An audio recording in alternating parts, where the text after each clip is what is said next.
In 1952, a group of young Egyptian army officers was planning nothing less than revolution. The year's main event would abolish the monarchy and send the king into exile. Soon, the ancient land of Egypt would be declared a republic. In the years leading up to the coup, Arab nationalism was rising in Egypt. King Farouk was seen as being pro-British and supportive of the United Kingdom's control over the Suez Canal. The Egyptian army believed that they had not been properly equipped to support Palestinians during the Israeli War of Independence. When that war was lost in 1948, officers blamed the king for abandoning the army. His Majesty Farouk I had been king of Egypt and Sudan since the age of 16. The 10th ruler from the Muhammad Ali dynasty led a lavish lifestyle that included regular shopping sprees to Europe.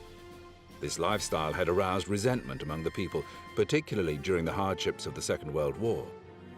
During his reign, Farouk came to be widely criticized for his corrupt and ineffectual governance.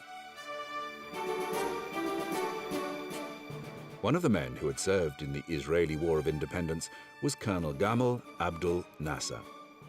Nasser had commanded a unit in Palestine and was dismayed by the inefficiency and lack of preparation of the Egyptian army. Determined to change his country, he organized a clandestine group inside the army called the Free Officers.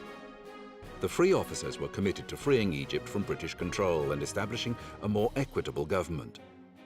They enlisted General Mohammed Naguib as a public figurehead and prepared to overthrow the monarchy.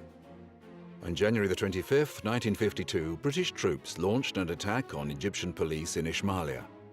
50 police officers were killed and many more were wounded. As a result, Egypt erupted in fury. Rioters burnt down British businesses in Cairo and national sentiment reached new heights. The Free Officers planned a coup d'etat for August the 5th. When they learned that the king might be preparing to move against them, they decided to seize power. On the 23rd of July, the people of Cairo awoke to discover the armed forces taking up positions in the streets. At 7:30 a.m., a radio station aired the first communique of the revolution in the name of General Mohammed Naguib. The voice reading the message was Free Officer and future President of Egypt, Anwar Sadat. Sadat justified the revolution by announcing that Egypt had passed through a critical period in recent history that was characterized by bribery, mischief, and the absence of governmental stability. He assured Egyptian people that the army was capable of operating in the national interest under the rule of the constitution. He urged citizens not to carry out acts of destruction or violence. Should anyone behave in such ways, he warned, they would be dealt with forcefully as traitors.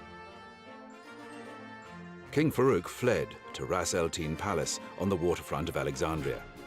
General Naguib ordered the captain of Farouk's yacht, Al-Marusha, not to sail without orders from the army. The Free Officers debated the deposed king's future. While some believed that exile was the best solution, others argued that Farouk should be put on trial for what they perceived as crimes committed against the Egyptian people. In the meantime, Farouk sought the intervention of the United States, but to no avail. The order for the king to abdicate finally came on Saturday, July the 26th. At 6 o'clock that evening, the king set sail for Monaco, where he lived in exile for the rest of his life.